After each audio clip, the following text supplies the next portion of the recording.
we're rapidly headed towards digital superintelligence that far exceeds any human. I think it's very obvious. There's something I think we should be concerned about, is that may or may not turn out well.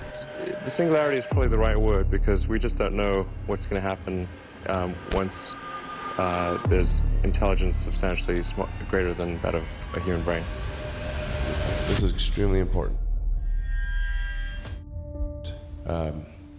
I think the danger of AI is much greater than the danger of nuclear warheads, by a lot. If AI is much smarter than a person, what do we do? Yeah. What job do we have? Yeah, just like but that's the benign scenario. The benign scenario, the AI can do any job that a human can, but better. A computer can communicate at 1 trillion bits per second, but your thumb can maybe do, I don't know, 10 bits per second or 100 if you're being generous. Over? There will be fewer and fewer jobs that a robot cannot do better. Okay. That's simply and I want to be clear that these are not things that I think that I wish would happen. These are simply things that I think probably will happen. If my assessment is correct and they probably will happen, then we need to say, what are we going to do about it?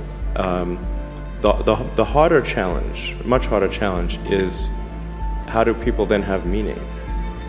Like a lot of people, they derive their meaning from their employment. So if you don't have, if you're not needed, if there's not a need for your labor, what's the meaning? Do you have meaning? Do you feel useless? That's a much harder problem to deal with. I'm really I'm very close to the cutting edge in AI, and it scares the hell out of me. It's capable of vastly more than almost anyone knows, and the rate of improvement is exponential.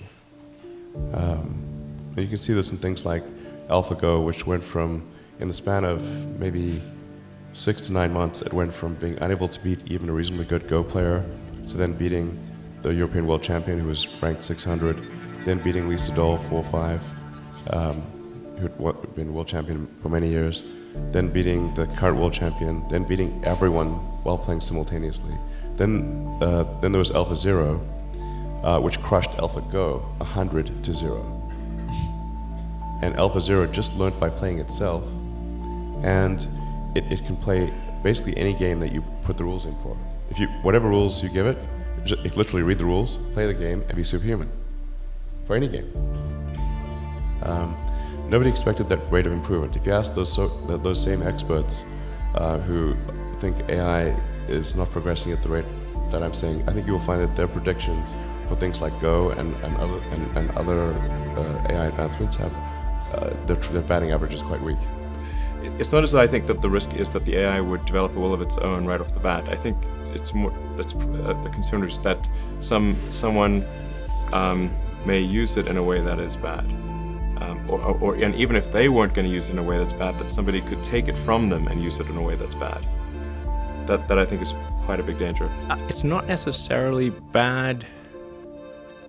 It's definitely going to be outside of human control. It's just outside of human control. Now, the thing that's going to be tricky here is that it's going to be very tempting to use AI as a weapon. It's going to be very tempting. In fact, it will be used as a weapon. So the on-ramp to serious AI, the danger is going to be more humans using it against each other, I think, most likely. That'll be the danger. There'll certainly be a lot of job disruption. Because what's going to happen is robots will be able to do everything better than us. I'm including, all of us. Now, the output of goods and services will be extremely high. So with automation, there will come abundance.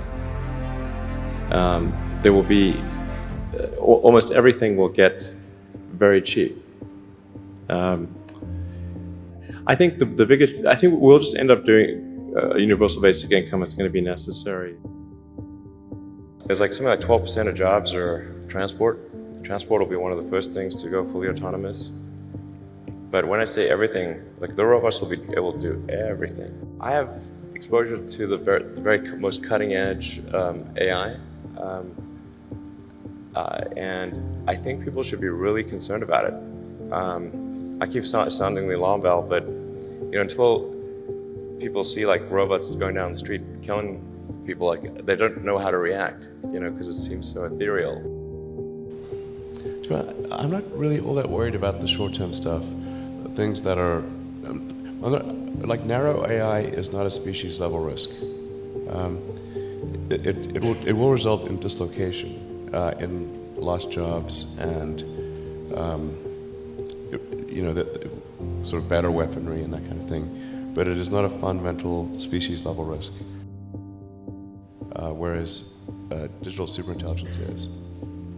So it's really all about laying the groundwork to make sure that if humanity collectively decides that creating digital superintelligence is the right move, then we should do so very, very carefully.